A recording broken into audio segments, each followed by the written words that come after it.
Hello, everyone.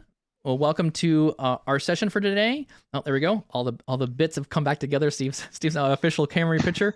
Well, welcome everyone. We're very much thankful that you are here. We appreciate you attending from all over the world. I see tons of people all over LinkedIn and YouTube. So thank you very much for your comments there. We're very happy to have you here. Take it away, Steve and Anthony. Hey, awesome. Yeah, welcome everyone. Today talking on Power BI version control. This is a really cool topic, and I know we get a lot of different opinions and thoughts in version control in Power BI. Not the easiest thing to do natively. Correct. So yeah, me and Anthony and PowerBI.tips here, we have our free version control app. It's going to help you do this. We'll run through how to download it, how to install it, and then how to use it as well. Kind of some of the benefits on what you get with the app, and then just what it will do for you and how it can help with your Power BI. So one thing we'll note here, everything we're building, you guys are building today, is all in the Power Platform. So there's no extra things. It's, I guess the primary modes here are SharePoint, Power Apps, and Power Automate. Those are our key pieces. So just keep that in mind. Everything here is available inside the Power Platform. These are all Microsoft products and things. And this, the SharePoint deployment of reports and however that would work, it's also part of some of the best practices that Microsoft would recommend to clients as well. So excellent. Yes, definitely. Yeah, great point. To add to that as well, we give you the full files. You maintain control of everything. So it's completely open source. You can download it, you can install it in your tenant, and make any changes you want. So you complete ownership to the free file. In Power Apps, no premium connectors. So pretty awesome. And I think with that, I think we're good to go ahead and get started. All right, let me transition. I see your screen up, Steve. So let me just transition into that one. Anthony, you wanted to say hello real quick? We didn't get you a chance to say hey. Yeah, that'd be great. So just Anthony Escobedo, happy to be here. One of the developers here in the solution. I'll be going through the technical bits and pieces of the conversation today. So we'll have Steve kick us off with the overview of the app and the business benefits, and then we'll dive into the technical towards the end. So love it. Very excited to have everybody here with us today and to dive into this solution. It's been a long time. Steve and I put a lot of time into this. So really glad to see version 2.0 come out. Woohoo! All right, let's go. All right, Steve, we're transitioning over to your screen here. Let's go to that one. All right, Steve, you are good to go. All right, version control. So we'll dive into the app pretty soon.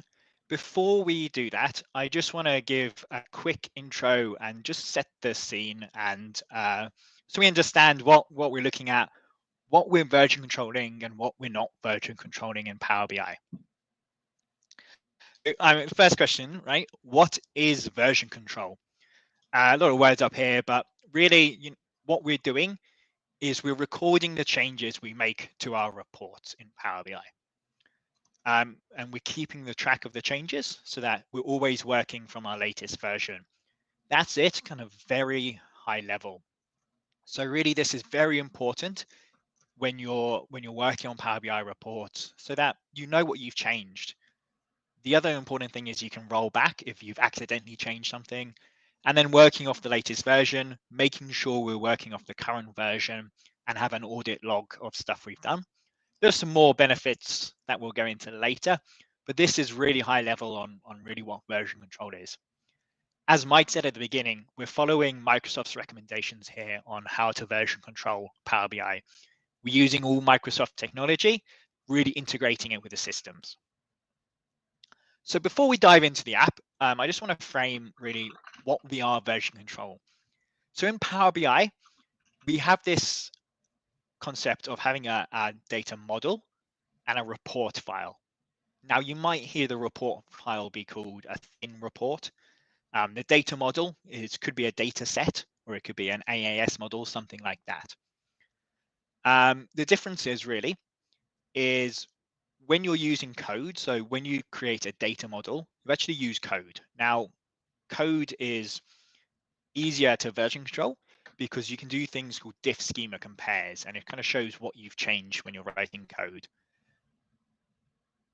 We're not going to get into this technical. You may have heard this before. If you haven't, don't worry so much.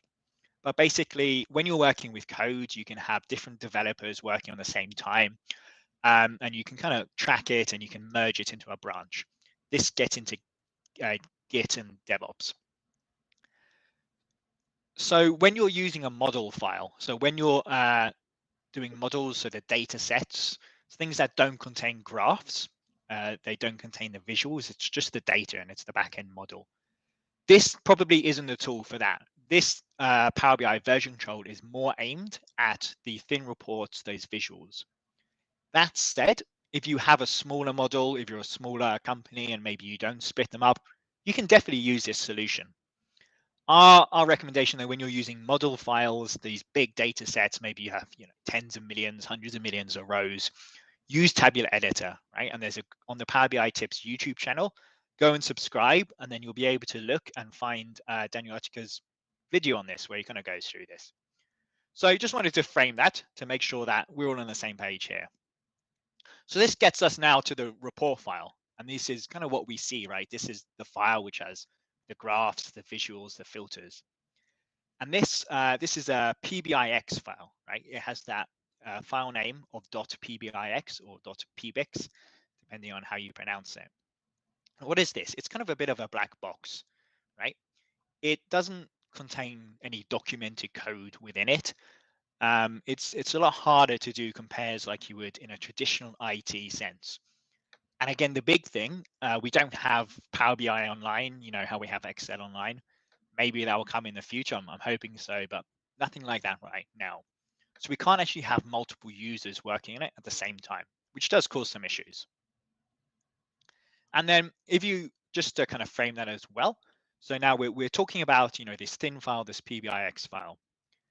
This is, if this doesn't make too much sense to you, I wouldn't worry. But if you do use deployment pipelines, if you have Premium, they're available on Power BI Premium, or you can use something like DevOps. What this kind of want to show is that this isn't a tool for using deployment pipelines. This is really taking off the dev environment. So typically we hook up our Power BI version control into the dev environment. This manages all the version control, the checking in, the checking out, and you'll see all the advantages this gives you. And then we can use something like deployment pipelines, DevOps, or simply manually moving it through workspaces. So I just wanted to frame that. With that said, let's get over and actually have a look at some reports now. So our Power BI version control, it uses SharePoint. Now in our SharePoint, this is where we keep our Power BI files. The great advantage of keeping them in SharePoint is that they can be accessed and there's a single source of where we use our Power BI files, of where we keep them. So in our SharePoint, we have a library, and our library is called Power BI Reports. Let me just start my Zoom it so I can draw on the screen for you. So here we have Power BI Reports. This is a document library. Anthony's going to go through on how we can set these up. We even have a Microsoft Power Automate, which will set all this up for you. But in the Power BI Reports, we have two folders. The first one's called Checked Out. This is where we're going to be using our reports that we're working on. We also have another folder called Publish Reports. Publish Reports is the reports which are, as you could guess it, published, right?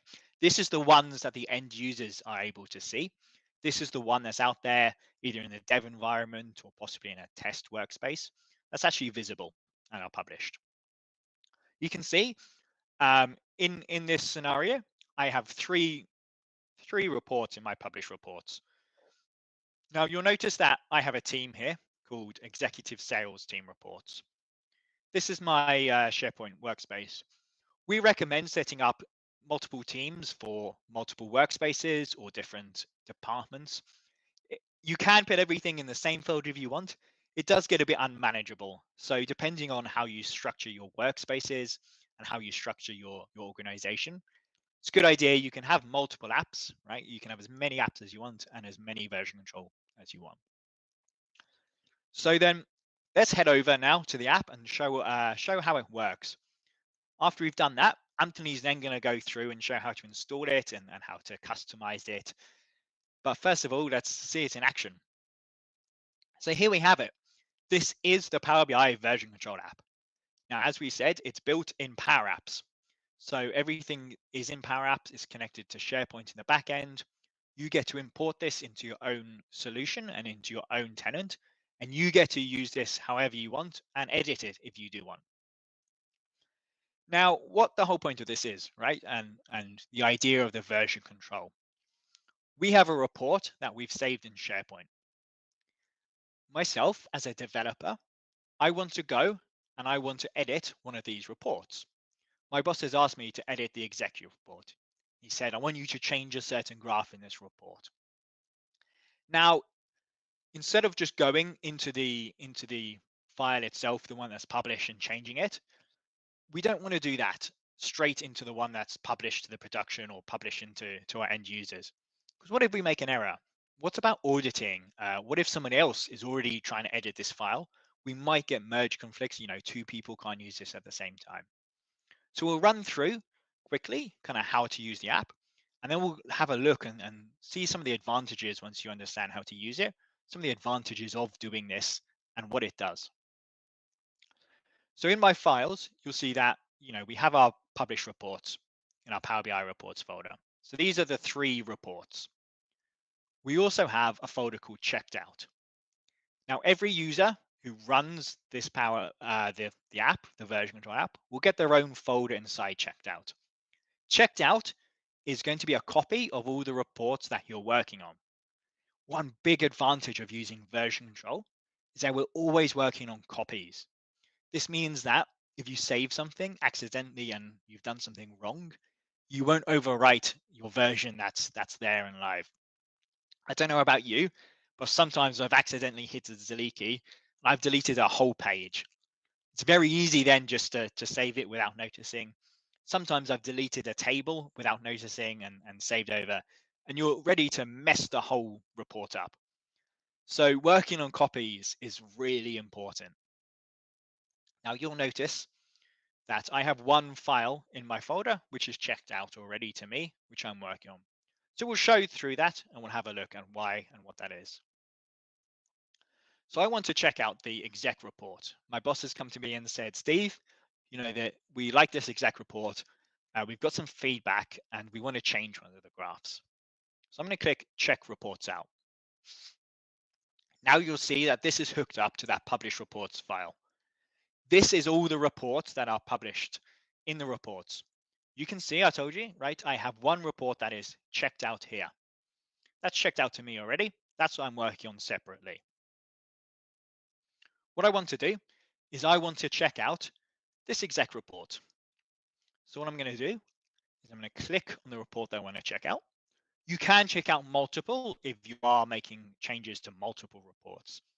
You can also search if you have a lot of reports here, so you can narrow down. And then, however, I've selected the report I want. You can see the name and kind of where it is, and also the last time it was modified. Now, there's going to be one item here to check out. And you guessed it, I'm going to be clicking on this big checkout reports button. So this is now creating a copy of that so that we can safely work on a copy. Again, this is really, really important. This is also why we say this solution works best with thin reports, or if you have very small models and reports in one. It's not designed for large models, which are maybe gigabytes in size, because there's better options for those. Okay, now my files are finished processing. If for whatever reason there was an error, you'll see the error here. So great. So now I can head back over and I can see if I hit into my published reports, and when you use the online version of SharePoint, you have to refresh the page because it does cache. But we'll see that you don't actually need to use this version anyway. You can see this exec report. We have now added, there's these 2 little red arrows. This is showing that these are checked out to me. So if I hover over the arrow, it says, you check this item out. If someone else checked it out, it would say their name and that they checked it out. You can also see in my checked out files, in Steve. Before, when I only had my one checked out, I now have two in here. Now, what is really, really great about SharePoint is that I can press this sync button up here. Now, this is using OneDrive, so you have to have OneDrive installed and running on your PC. I've already synced mine, but what you would do is you would come to your checked out folder and your folder that you're working on, and you can sync it. What sync does is it actually syncs it to your file system on your local machine. So this is why I said you don't actually need to go to the SharePoint site. Once I click that checkout button, it appears in a folder in my local computer on my machine, it looks like, right? I can access this through the file system here. If you're not familiar, I'm on Windows 11, I've updated. But here are the two that I've checked out. So what is going to happen is now I would open them and I would make my edits. I'm not going to go through editing them, but let's pretend I've opened the graph of the exec report that my boss has asked me to do, and I've done all the changes. So now I'm happy and I've done my changes. It's all so far checked out on a separate file that's not connected to the end user. If I messed up, it wouldn't matter because I could just start again. But now I'm happy, I've done my edits. Let's check it back in. So I'm going to navigate back to my app. I'm going to click check reports in. Oops. Now here you just see the reports that are checked out to yourself. Maybe, as I said, you wanted to start again. If you did, there is this discard report. What this will do, and it's going to double check that you really want to do this, it's not going to take any of your edits. This is if you've deleted a page and saved it, and you've, oh, I've messed this up so much, let's just start again and let's just recheck it out. So this will just ignore everything you've done and it'll be like you never checked it out. That's not what I want to do. I'm going to make the exec reports. I'm going to make changes to this. So I'm going to click check in. Again, this is only going to show my reports here. And this filters on actually, so you can put a filter on if you want to see other checked out or checked out just to you. Now, one huge advantage of version control and the app is that you get to make comments.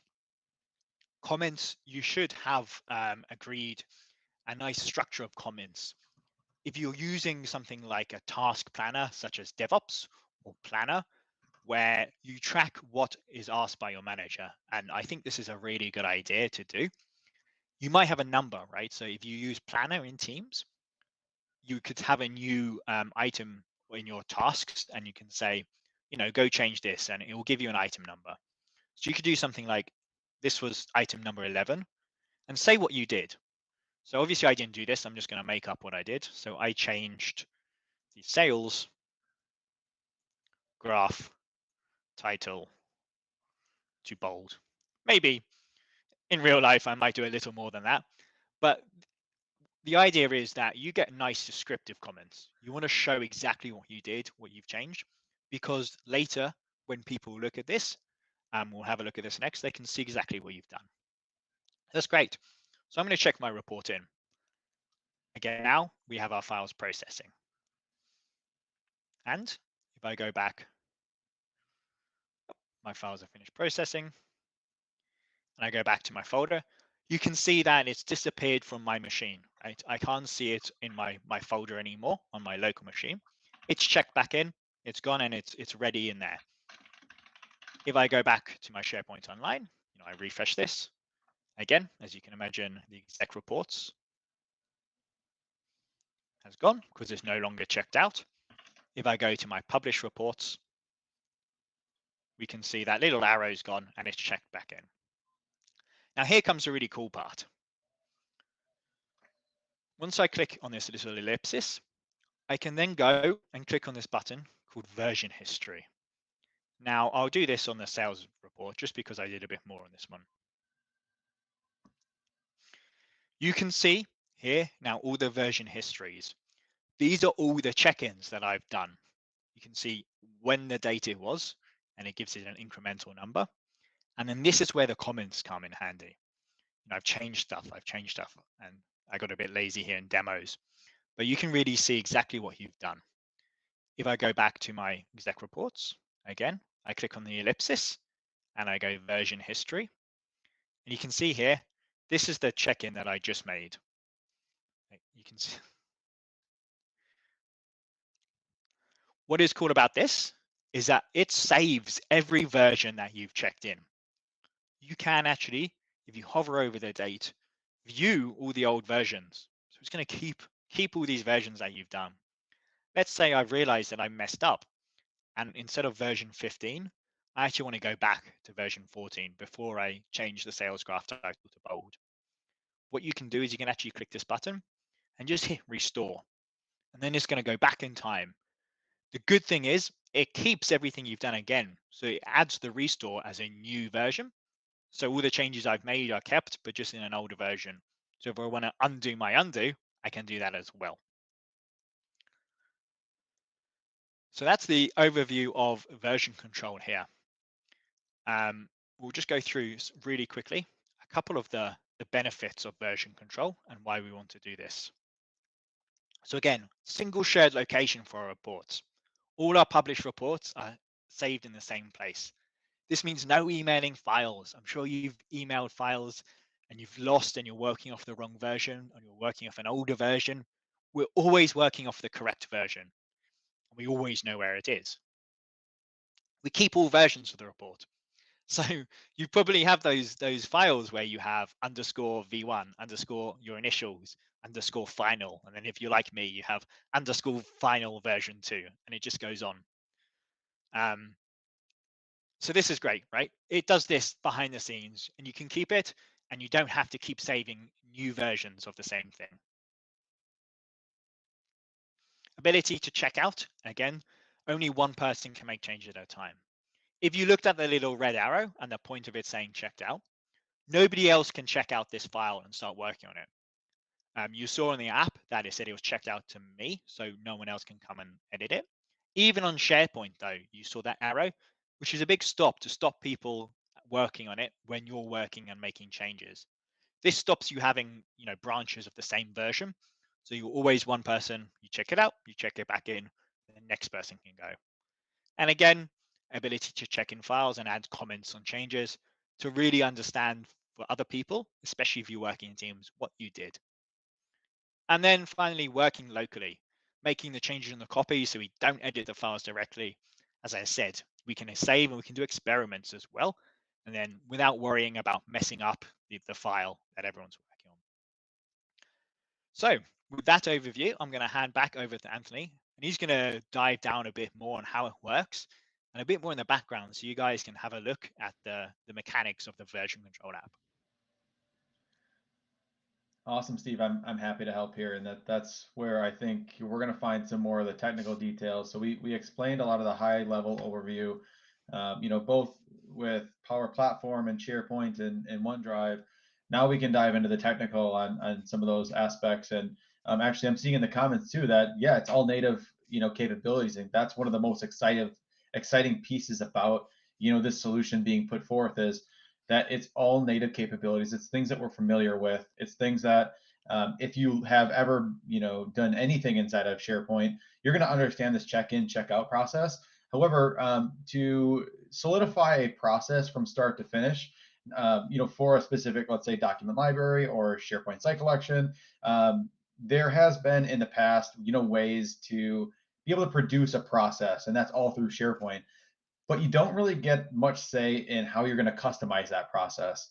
So I think what we're seeing here today is just a little bit different than what we've seen in the past, where we're really curating this process for those Power BI users that then give them this checkout process from start to finish, from all the way from checking the document out, modifying it, then to whether discarding it or checking it back in.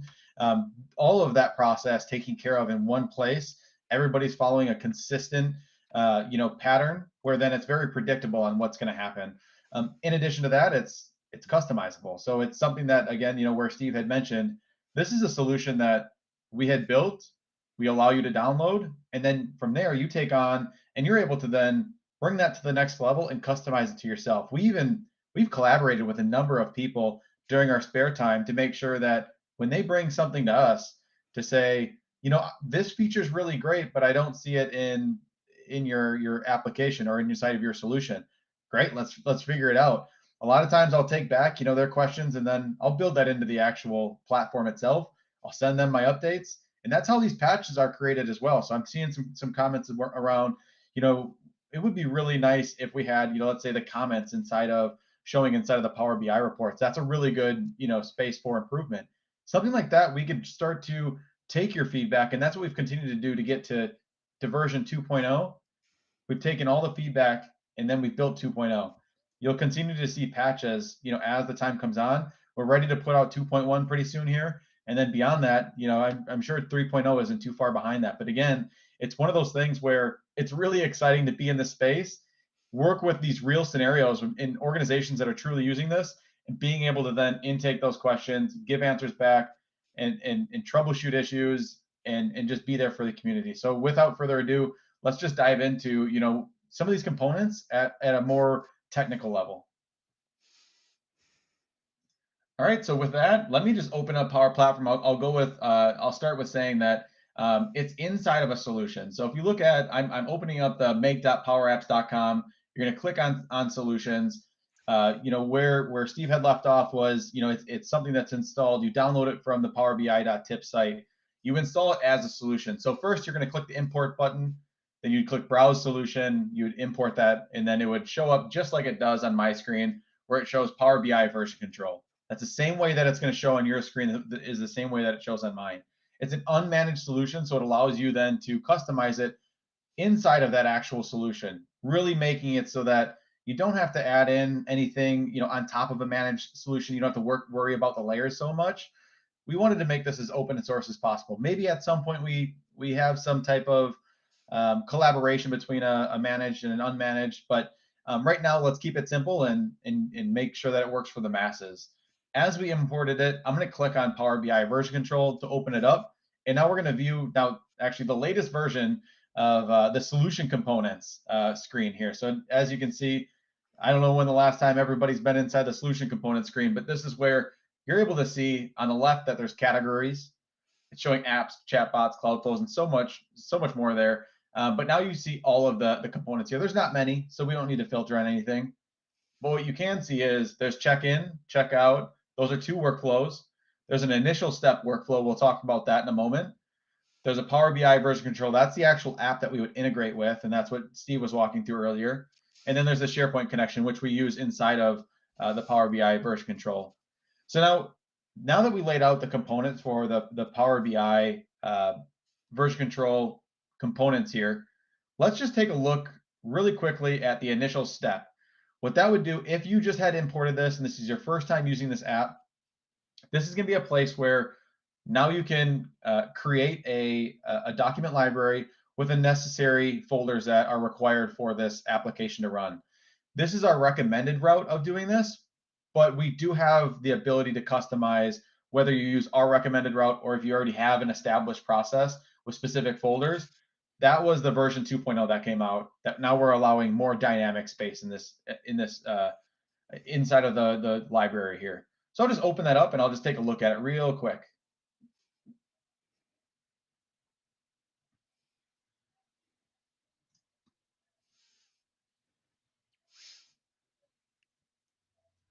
So now you can see I opened up the Create Power BI Reports library with folders. Again, you're not seeing it ran on this specific solution because I already have an established process. But if I wanted to go and run that, I would open this up. Just want to show you the insides of it real quick. You'd be able to click Run, fill out the information. It's very intuitive. It asks you for the information that it needs. You input that information. It runs, and it goes and creates that library that Steve had talked about earlier, Power BI Reports. It'll create the checked out folder, and then it also check the published it folder. So both of those or all three of those really packaged up as part of the solution that deploys that out there for you. So right now I'm opening up the actual cloud flow here, and it's just, you can see that it's spinning, so I'll allow that to load. All right, so that loaded. You can see here that first it's going to be a manual trigger. That's going to be the place where you click the actual run button for that to load. It's going to ask you for some input here, which is just your site collection URL. Again, when you click run, it'll ask you for that information. You input it, and then it kicks off the rest of this workflow. Ultimately, at the end of the day, it's going to turn that URL into a variable. and we're experiencing some technical difficulties here with the Power Platform. Let me just reopen that up really quick.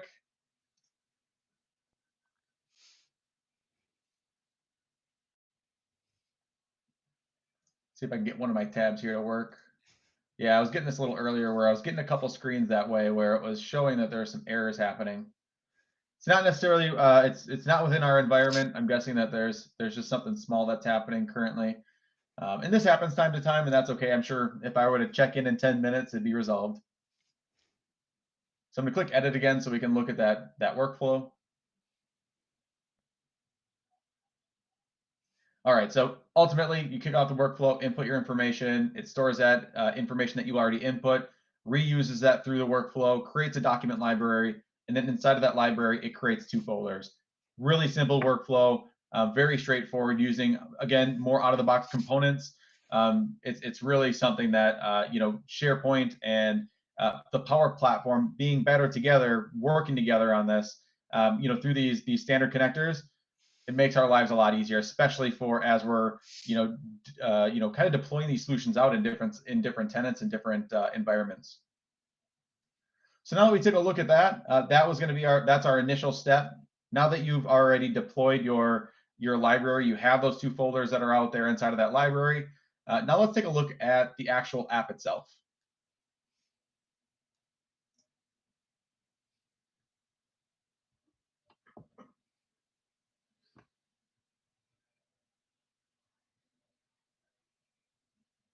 So we're going to look at the technical details here of the app, and I probably have another tab that's open for it, but seeing that we were getting some errors, I opened up a couple extra tabs.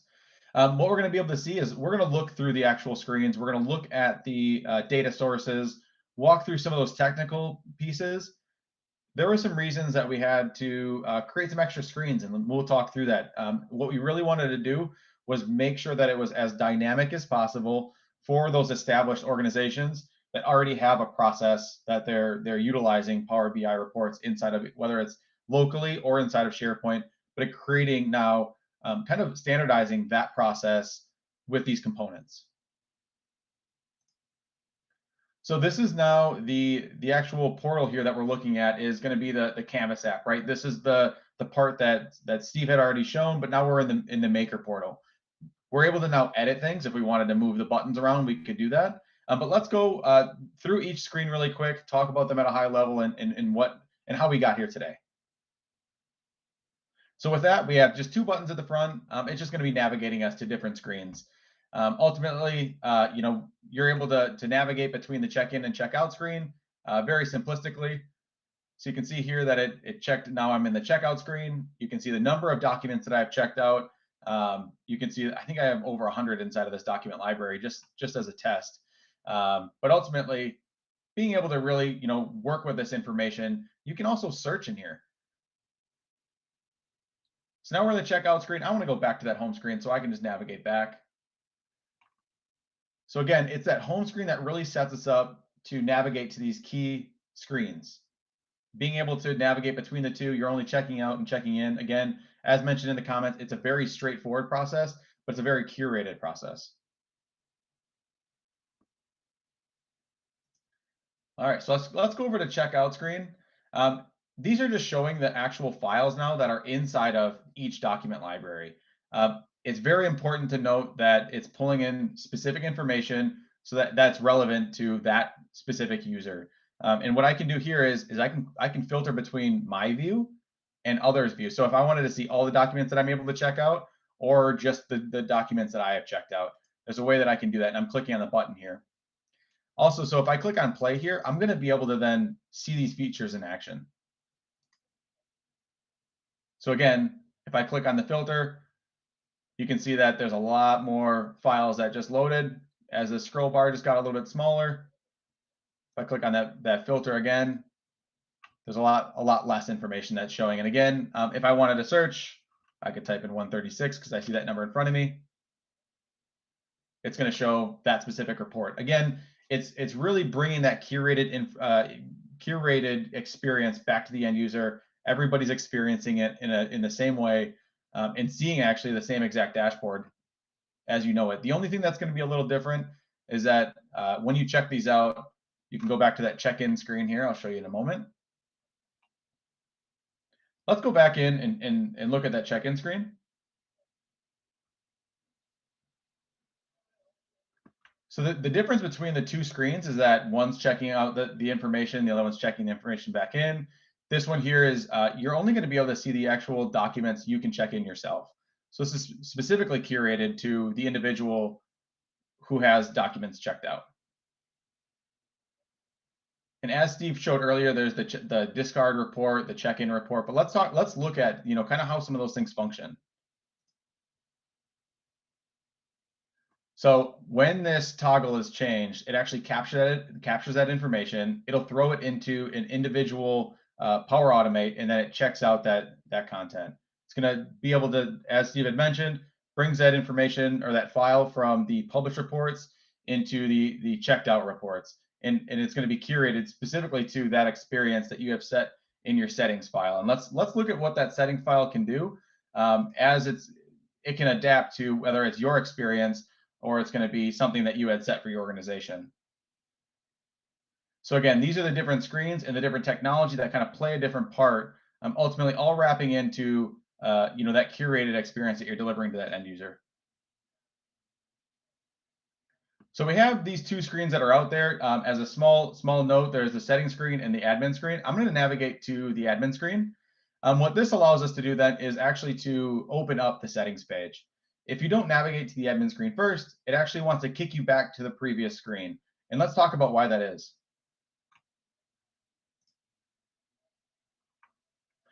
So from a functionality perspective, there's a lot of different things that are happening on this screen. This is going to be an admin screen that only the people that can edit the Power App are able to see. On the back end, it is helping with, I guess, certain, it's really helping with the administration of these documents and also with, transferring the files from, checked out to published or published to checkout. But at the end of the day, these are the settings that allow us to be dynamic, or if you're going to be following the normal process that we have established. Let's talk through that a little bit, and I think that'll help tie in all these different screens and why we have now two admin screens in addition to the normal screens that the end users were seeing. So first, you're going to have to add in your data source. So first, you want to bring in your Power BI reports. That's going to be the one that's created through the initial workflow. You're going to be able to bring in that specific library, and you're going to type that in there as if it's the Power BI reports, you'd use that name, but if you have a different name, then you'd use that name. But at the end of the day, it's whatever you're connected to in terms of your data sources. You're going to type in that same name here. That's going to be the difference between these two is that this one is actually a gallery, and then this one's a button. And they both provide different types of functionality. The button specifically allows you to refresh on the screen being visible. So when the screen is visible, refresh that data source. We weren't able to dynamically refresh the data sources unless we established that only everybody's going to be able to use the Power BI reports. That's what we saw during the version 1, but we were getting some feedback that we wanted that individuals wanted that to be more dynamic and fit to their specific process that they have established into their naming convention. So that's where if you have a different naming convention, you'd be able to update these and retrofit that into retrofit this application into your existing processes.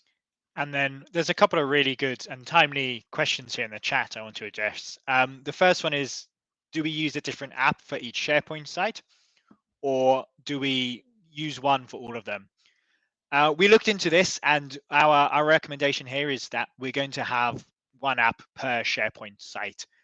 In the back end, it makes things a lot simpler.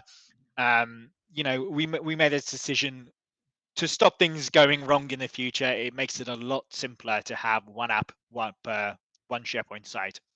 The great thing is, though, is you can just click File, Save As it. You call this version control app and then name it the SharePoint site, and then you just change the settings. I'll also note on this page, as Anthony was commenting, if you use our flow and you use the default names of checked out published reports, you don't need to assign specific folders. I like to reiterate this. This screen is simply if you already have existing folders set up and you want to go and you want to use your own folders you already have. But if you use our flow and you use the default names of checked out and published reports, all you have to do is add the data source to this Power App after you've installed it, and you're good to go. Yeah, great mention there. And I think even just to mention the dynamic piece on the back end with the workflows that are connected to checkout and check-in is utilizing the information that you're providing on this screen to those Power Automate cloud flows that are checking out your files and checking those back in. So that's why, as Steve had mentioned, you only need to replicate the actual application. It can still take advantage of those same Power Automates on the back end because of those dynamic features that we've provided on this page. Again, another major reason why we put out version 2.0, and where version 1.0 was great, but you would have had to replicate otherwise those other components with the solution. Here we're seeing a very advanced way of being able to I guess replicate that without putting much effort into it. So with that, then we covered, I guess step number 1, step number 2 in terms of when you're importing the solution. Now let's talk about step number 3 and 4. Step number 3, if you followed like Steve had mentioned, the default way of creating the workflow and using those default folders, there's really not going to be much that you have to do here. It's already going to be set up for you. However, if you do need to go outside of that and say, I want it to be called something different, I need that to be a different name, you would just go ahead and modify this as needed. These are going to be the 2 folder names that you have included inside of that, whatever that library is going to be. You're going to need a checked out folder, and you're going to need a published reports folder. That doesn't mean you have to follow the naming schema that we have provided. Again, that's to be flexible for the organizations that already have that established process. In addition to that, you can actually modify. So you can see here, let me just zoom in. If you wanted to, you don't have to have them go into very specific folders for each individual. If you remove that slash, it will then actually automatically know that you want to store all of the files within that same checked out folder, not creating specific files for individuals. So I did see a question in the chat here regarding that scenario where maybe there's a UPN and an alias where maybe they don't see eye to eye, and that there's some issues with check-in or check-out, or this is something that you'd be able to do in order to quickly take care of a scenario like that, where it's not requiring that you have to use a specific folder. It all goes inside of the checked out folder at that point.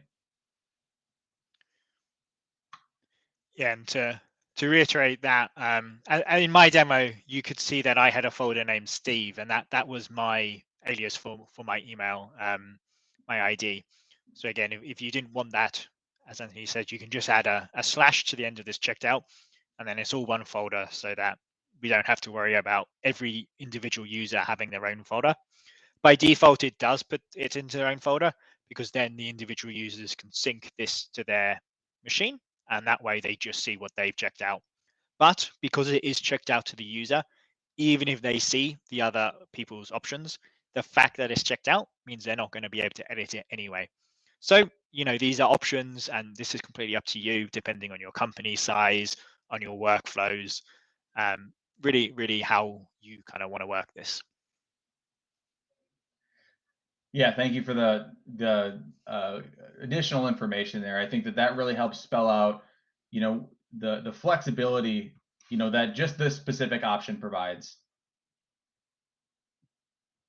So with that, then, I think what we want to do then is go back to this home screen, and I'll just walk through again the same process that Steve had shown earlier. But now let's talk about what's actually happening here on the front and on the back end here. So when I click the Checkout Reports button, you can see that it loaded the screen here. I'm able to check out a report. So let's click Checkout. So again, this is the same process that he saw earlier. What I'm going to do is click the X. What I do want to show you is that you can see the little beads going across the screen. That's saying something's happening. But what we also wanted to do was show you on the actual screen itself that there are, a process is happening, because those little beads, sometimes you can't really realize them. And actually, they're already completed at this point. I click the X button. to allow this to spin as long as I need it to, so we could have this conversation. This spinning icon really just shows us that there's something happening. And again, actually what Steve had shown earlier is that, there could be an error that pops up, and on the next screen, that's where that error would show. It actually brings back the specific error that the flow had ran into to say, maybe something's checked out already, the flow had run into an error. It brings that information back to the end user to let them know there is truly an issue that's happening, and either to contact your administrator or look back at your folders and understand the structure. So again, this is more to provide that reasoning to the end user that they're not just waiting on this empty screen. Something's truly happening. So let's get that to go away. And the way that I would do that here as being an admin, and I've messed up the process here, I'm just going to click off that, and I'm going to go back into the checkout reports.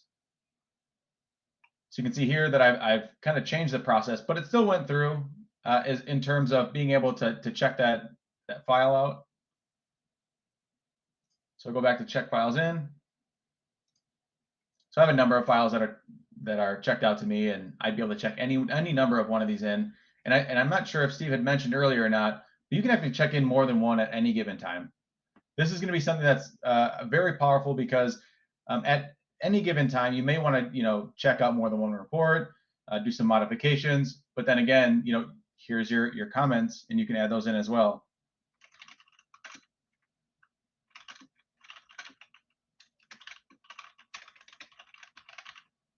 So we could do that. I mean, we could update the graphic.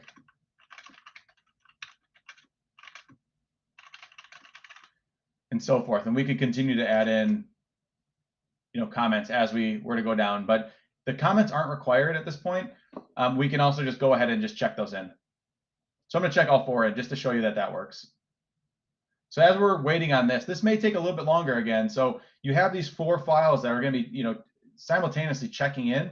So at any given point, one after another, you're going to start to see those being checked in. There's a workflow on the back end. Let's also take a look at that once this gets done. So again, you're going to see the spinning screen. It's just notifying you that there's things that are happening. And here that we have an error, it's letting us know that, hey, there's something that actually had happened. So what we're going to be able to do is go and take a look at that error. And this is something that doesn't actually happen very often, but I'm kind of glad that it did, so that we can take a look at what that looks like. So that's 1081. What I'm going to do is just navigate to that space. Okay, so we have that, and it's still checked in here. And this being one of my testing places, I probably already have modified something that caused this error, but this gives us a little bit of a chance to now dig into that a little bit deeper. So what I'm going to do is navigate to the cloud flows. And now let's look at what that looks like here, the checkout workflow. We're going to be able to see the running flows, the previously ran flows for the last 28 days. These things are really important to us, especially as an administrator. You can see that 2 weeks ago, I was doing some testing, and actually this was just based on some feedback that we got. Somebody was looking to connect this to Teams, and so we were running this through the gamut to make sure that we could get this to work. And then ultimately, that individual was running into some issues, and I wanted to replicate what that looked like. I actually didn't end up getting it, but found some different ways to fail too. So that's where you're going to see some failures. But from today, you can see that all of these had succeeded. So what I'm going to do is just open this up. And then like any other cloud flow, you're able to kind of see the process that it took in order to check out that specific file. So this one's a little bit longer than the previous the previous flow that we saw with the initial workflow, but it does intake a lot of that same information from the actual Canvas app. What that's doing is intaking the folder value, the actual file identifier, the ID of the file, the SharePoint site collection, the library value, and the file name. So these types of things are going to be really important as it tries to go look for that information and then utilize that throughout the workflow. So then we store some of those as variables here. We have a scope to identify, did everything go swimmingly or is there an issue? So ultimately, at the end of the day, this is the part that says if there was an issue, please send back that there was an issue. If there was not an issue, then send it through with no additional information needed. All right, so In terms of being able to do some regex to find the actual text position of some of the slashes, basically being able to grab the parts of the URL that is needed to grab the new folder, check out that specific document, and then be able to bring that into that checked out repository. So copy the file into the checked out reports folder. You can see that this is also a native capability. It's using that same information in the variables that we had provided above, now inside of this actual component here. Same thing with the outputs. It just lets you know that this is where it landed. And again, this is kind of nice to see because it shows you what it grabbed in terms of information, what it was looking for, and then what it found, and ultimately, where it put it.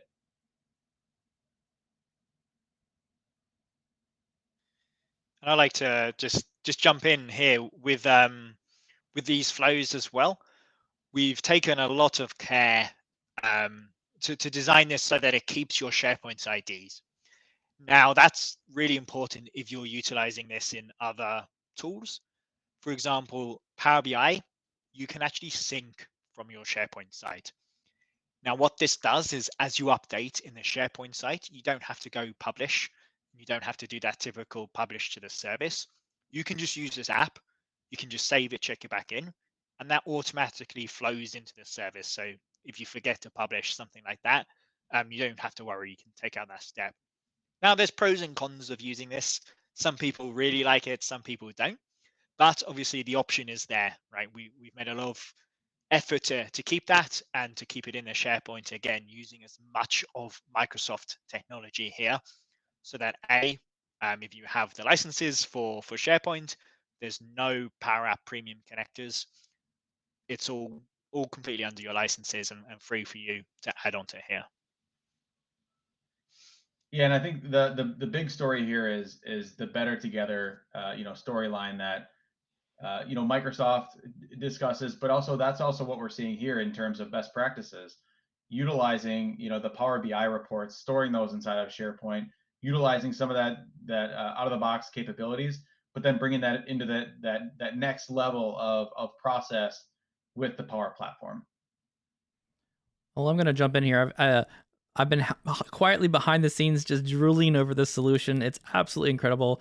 Anthony and Steve, you've done an incredible job of capturing this. We've got about 7 minutes left. We have a couple questions. James is asking from YouTube, can you demonstrate how to synchronize a Power BI file directly into a Power BI workspace from SharePoint? And maybe that's one for, I don't know, Steve, do you have that available to you? I know I have examples where I can show that as well. I'm trying to think if I have a video that I've already done about doing this, but there is a very easy experience. I'm gonna stall here a bit while Steve tease something up here in the back end. But it's a pretty easy experience. And if you look at Microsoft documentation, there's actually information around the documentation ID of that library Power BI file is very important to have and hold on to per this method, right? So this really does give you full control to say, I need an automated way of making changes. And so this is why I love this solution is we're just talking about just managing this development area. You potentially could have another flow after this that would then move these files out of this final folder into a controlled managed SharePoint location that does the auto deploying by linking Power BI files directly to the PowerBI.com service. So there's a whole kind of rich layer of that too. Yeah, I can definitely. I've got something up now if you want to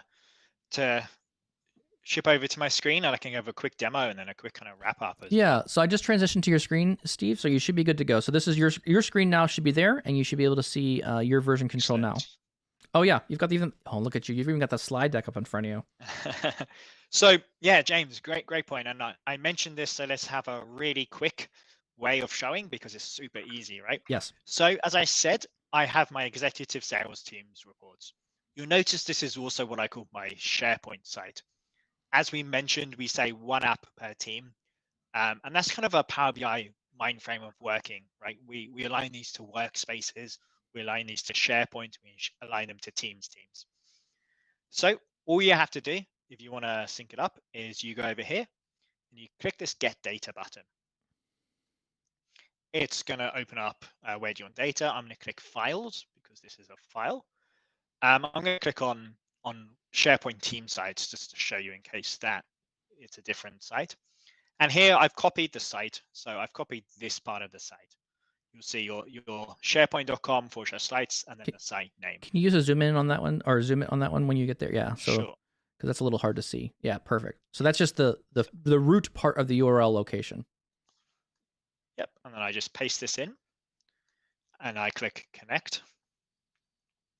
This is going to bring up our folders. We can see here Power BI reports, which is the library I called it, how we recommend. You should start noticing this, right? Publish reports. I'll click this one. And then I'm going to click Sales Over Report, connect. That's it now. I've clearly done this before, but this is actually linked to that that file in SharePoint. So every time I update that file in SharePoint and save it and check it back in, this is going to change automatically. I don't have to publish. Sometimes it takes a few minutes, but that's the great advantage. The other really cool thing I saw in this chat, and I wanted to demo this because it's a great point. Yep. We can actually embed this into Teams, and this is where we recommend. So what I've done is I've clicked this plus button up here. I'm in a team, and you can click Power Apps, and you can search for your Power App and add it. I've already done it. And here it is, right? Here's our version control in our team, and you would put this in the team that you're working on. So this would be exec sales reports. I can do everything from here. I can even hook up my document library. And this is a document library where I've customized their names so that I can see what files in here, what's checked in, what's checked out. So everything can be from within Teams, and you can actually embed, the Power BI report in this team. So the beauty of this is it all works in this one Teams portal. That's huge. I think, I mean, when you listen to Microsoft talk about like what do they do and how are they manipulating and moving stuff around, one of the things they're finding a lot more usage around is more people use Teams. And if you put tools and solutions inside Teams, people will just be comfortable using it and be able to, you're using more adoption. So again, this talks, I mean, this is speaking on many levels for me. It's like governance, it's control, it's versions, there's a whole bunch of really rich things that come across with this. So guys, I can't speak highly enough of this solution. This is an awesome solution. It's top notch. The level of detail is incredible. The UI and the Power App, Anthony, is just phenomenal. Like, it's easy to understand. The screens navigate very well. You even put the spinning icon up in the front, so it's like, I know things are happening. Like, wow, this thing's solution just gets me so giddy every time I watch it because it's just such a great solution. And someone asked a question around, does this solution come for free? And so I'll let maybe Anthony and Steve, what's your intent for the project? Like, where is this going to go? What's the next steps for you? Does this thing stay free for a period of time? Like, what are you thinking? Yeah, so that's a great question.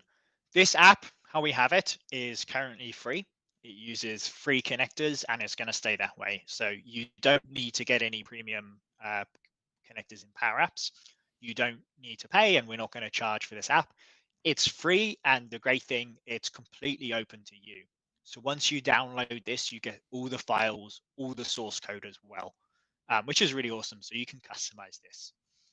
There's going to be, we're planning on making some add-ons as well for things like GitHub integration, for things like DevOps or something like that. We're still thinking of the add-ons. But with this base app, you'll be able to add, or you can write your own Power Automate flows on top, which do other stuff. You can add additional things. There's been some ideas I've seen floating in the chat and the comments, really good ideas that people are thinking what else you can add. So you can definitely do them, and our next steps are going to be working on those sort of stuff as well, to have some add-ons to this. But yes, completely free and available to download now. I would say just to tack onto that is getting that into GitHub and opening this up as a true open source repository that we can allow others to contribute to something like this. It's something that we've worked with many people to actually already do this, to be able to contribute to the solution. They would send over code or their features that they've added, and then we'd be able to build that in. And it's been a really good experience. But now bringing that to the next level again, and enhancing this where we get that into GitHub and we make this an experience that it's more transparent, tracking the issues as well, So some of the things that have come up in the comments, we bring up those issues and bugs and things that are that we can improve on, and that's where we continue knocking those out. Awesome. And I will just, for argument's sake here, I'm just going to put in the chat window, if you want to go download this, it's a downloadable file off of the Power BI Tips website. We are actively working with Steve. And it's just so fun for me because this literally was like, hey, Steve, watch this thing I can do in SharePoint. And I showed him like, well, I can check this thing in, I can check it out, and I get comments. And Steve's like, yeah, that's a great idea, but it's so button pressy and low, and it's not easy to automate this. I'm like, yeah, we should do something that automates some of this. I'm like, and I'm explaining the solution, and Anthony and Steve just like took this idea and just blew it up and made it a really elegant, ready to go, off the shelf kind of solution. So I hope you guys like it, and I'll throw the comment in the chat windows here, so you can go grab this if you need it. Here is the download link. Mike, I posted one as well. Michael gave that too. Definitely, as we say, you can go download this. It's to install. It's a solution, so it's a couple of click install. There's instructions on the page here under the download how to do it. Yep. And it's really, really quick. You just have to add your data source and set up your connections. Awesome. You can have this up and going by 10 past for sure. Yep. 10 that's an England way. In 10 minutes, you can have it up and running. 10 minutes. Awesome. Well, guys, thank you very much. We're at time. I don't think there's any other questions that we need to hit. We'll just kind of wrap it up. Thank you all for attending. We appreciate it. If you have more questions, please put them in the comments. Anthony and Steve will be kind of looking at that for a little while after the session's over. Also on YouTube, feel free to add comments and questions there of things you'd like to see or questions about the solution. Steve and Anthony, if people are implementing this in their environment and they need some help, Steve and Anthony both work for consulting firms as well as I do. So if you need some additional help getting it set up, you need people, feel free to reach out. Their Twitter handles are on the screen right now. Feel free to reach out, and they'll be more than happy to enhance, get it deployed, whatever you need to get it into your environment. So awesome. Thank you all very much, and we'll see you again soon. Thank you. Thanks, Mike.